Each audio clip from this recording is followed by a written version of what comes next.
siang. Kembali lagi bersama saya. Nama Maria Eleonora Ratu Palma. NIM 1803030027. Kelas A, semester 7, jurusan Sosiologi, Fakultas Ilmu Sosial dan Ilmu Politik. Baik, pada siang ini saya akan menjelaskan materi berkaitan dengan partisipasi buruk dalam melawan kemiskinan. Di sini saya akan menjelaskan lebih khusus, yaitu partisipasi buruk dalam melawan kemiskinan, khususnya kemiskinan struktural. Baik, ini merupakan tugas video dari mata kuliah Sosiologi Terapan. Seperti yang kita ketahui bahwa kemiskinan yang parah sedang terjadi di banyak negara, termasuk Indonesia. Kemiskinan ini terlihat dari tidak terpenuhnya kebutuhan dasar untuk kehidupan yang layak bagi ratusan juta orang. Dikhawatirkan kemiskinan yang menyakitkan ini akan terus diderita oleh banyak orang dan diwariskan dari satu generasi ke generasi selanjutnya. Ungkapan sinis tentang hal tersebut berbunyi, penyebab kemiskinan adalah kemiskinan itu sendiri.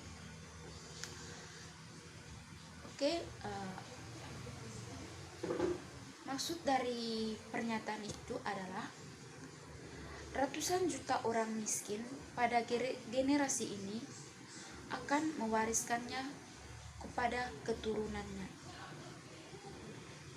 Indonesia mengalami krisis multidimensional yang dimulai dengan krisis moneter pada pertengahan 1997.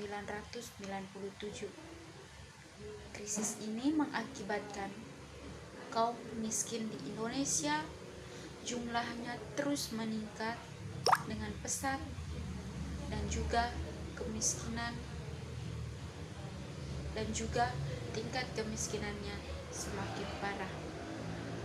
Baik teman-teman, kemiskinan itu harus berpindah dari orang-orang yang mau belajar dan bekerja melawan kemiskinan itu sendiri.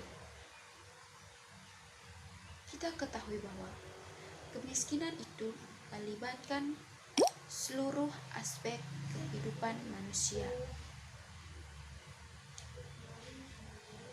Kemiskinan dapat didefinisikan sebagai suatu standar kehidupan yang rendah, yaitu adanya suatu tingkat kekurangan materi pada sejumlah orang dibanding dengan standar kehidupan yang umum berlaku dalam masyarakat yang bersangkutan. Standar kehidupan yang rendah ini tampak pengaruhnya terhadap kesehatan, pendidikan, dan martabat atau harga diri manusia. Kaum miskin ada di mana-mana teman-teman. Di desa ada, di kota juga ada. Dan kaum miskin ini pada umumnya atau rata-rata orang yang berpendidikan rendah dan kekurangan modal. Baik teman-teman, di sini saya akan menjelaskan kemiskinan struktural. Di bidang politik, kaum miskin sering dijadikan pengembira atau pelengkap penderita.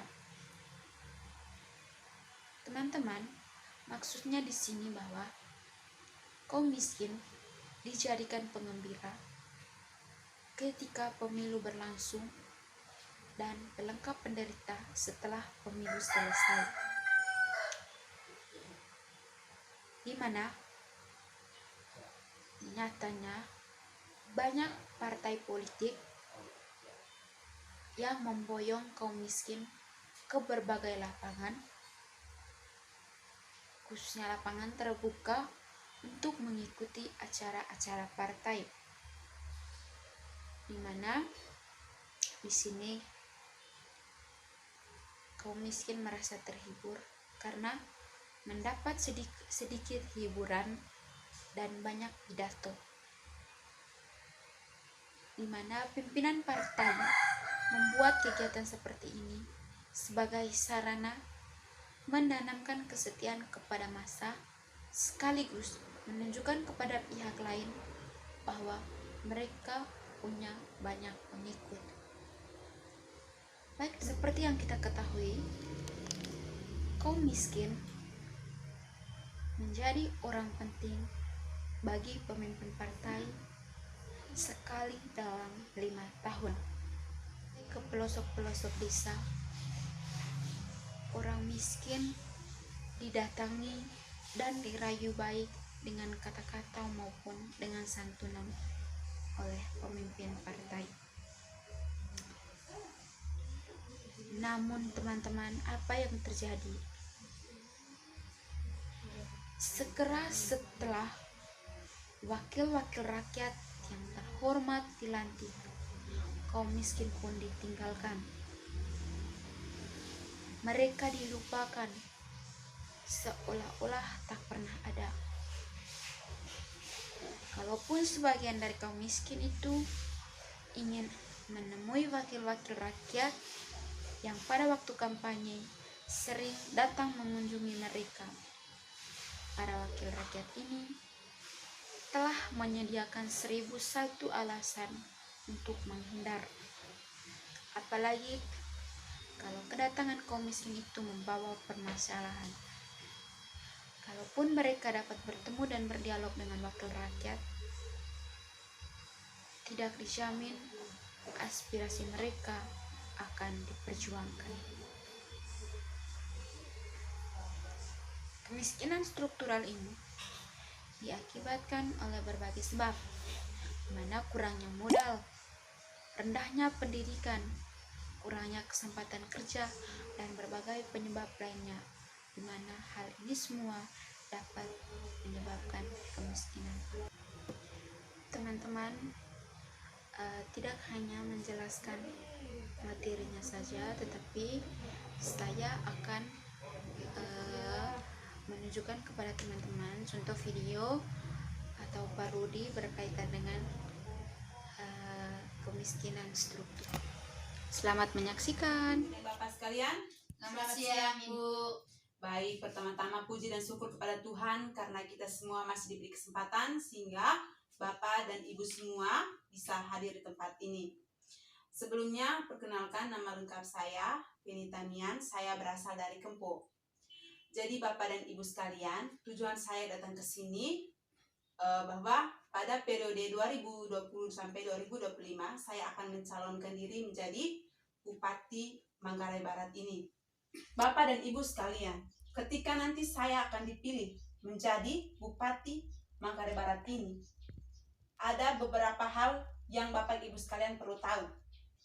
Nanti jika saya menjadi bupati, hal-hal yang akan saya lakukan atau program yang akan saya lakukan di Manggarai Barat ini seperti membangun infrastruktur pembangunan di desa-desa terpencil, pada bidang pendidikan seperti anak-anak yang memiliki ekonomi yang miskin dari keluarganya.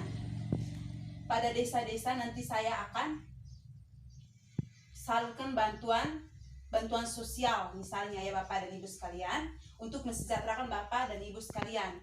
Lalu saya juga akan membuka peluang kerja bagi generasi-generasi penerus atau remaja-remaja yang sudah menyelesaikan pendidikannya di sekolah tinggi tetapi tidak mendapatkan pekerjaan yang layak pada Manggarai Barat ini ya. Nanti jika saya terpilih menjadi ketua bupati di Manggarai Barat ini Bapak Ibu sekalian, saya akan mensejahterakan rakyat di sini.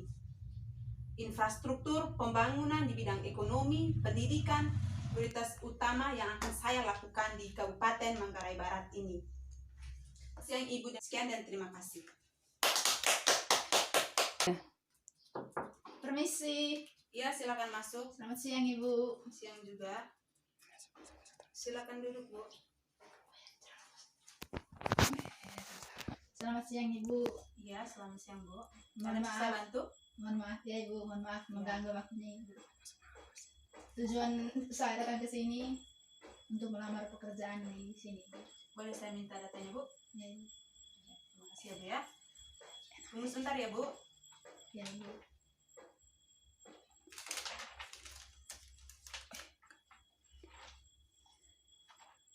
Ibu pernah pengalaman bekerja, Bu? Belum pernah Ibu. Terima kasih, Bu. Berdasarkan datanya Ibu, salah, Bu. Baik, Bu. Apakah Ibu pernah melamar kerja sebelumnya, Bu? Terima kasih sebelumnya Ibu. Saya sudah pernah melamar kerja di sini Ibu. Waktu Bupati periode kemarin, tapi mereka menjawab belum ada lowongan kerja. Padahal yang saya tahu di sini masih banyak lowongan kerja. Makanya saya datang ke sini. Terima kasih. Mohon maaf, Bu. Tapi di sini lowongan kerja sudah tidak ada, Bu. Jadi cari di tempat lain saja, Bu. Mohon Aduh maaf. Ibu, tolong terima saya Ibu. Saya seberapa kali pergi ke kantor, banyak kantor yang menggerak, tapi mereka selalu tolak saya Ibu dengan alasan saya dari keluarga kurang mampu. Mohon terima saya Ibu. Saya pengen mengangkat derajat keluarga saya Ibu. Iya, saya paham. Saya paham perasaan Ibu, tetapi tetap saja, Bu, saya tidak bisa menerima pekerja seenaknya saja di sini, Bu, karena di sini sudah tidak ada lowongan kerja. Jadi mohon maaf Ibu, cari tempat lain saja. Kat. Tiga. Oh, kalau begitu Ibu, terima kasih atas waktunya. Saya permisi dulu. Terima kasih, Bu. Terima kasih.